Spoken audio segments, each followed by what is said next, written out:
এসপিকে বেডগুলোর ভিতরে আমরা সব ধরনের চাষাবাদটা করতে পারি। এখন আমরা টমেটো বসাবো।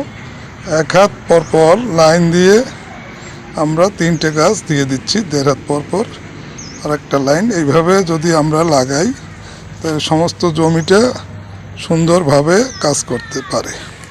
প্রথমত বেড কোপাইলে আমরা এখানে ঘনজীবামৃত ব্যবহার করছি, পরবর্তীতে আবার ঘনজীবামৃতটা ব্যবহার করে 3টে গাছ বসিয়ে দিচ্ছি 2 হাত বেটে।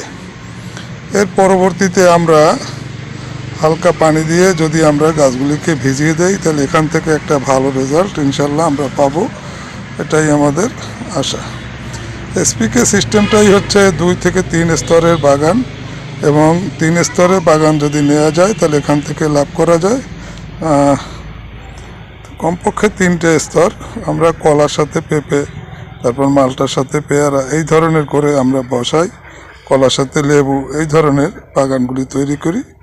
তার পরবর্তীতে বেডের ভিতরে আমরা শাক সবজি এই ধরনের যতদিন সম্ভব এটা উৎপাদন করি। এতে চাষি চলমান থাকতে পারে এবং অত্যন্ত ভালোভাবে তার চাষাবাদটা করতে পারে। একটা বাগান থেকে 3 থেকে 4 ধরনের ফসল করলে চাষি কখনো বসে থাকতে হয় না এবং সার্বক্ষণিক চলমান থাকতে পারে।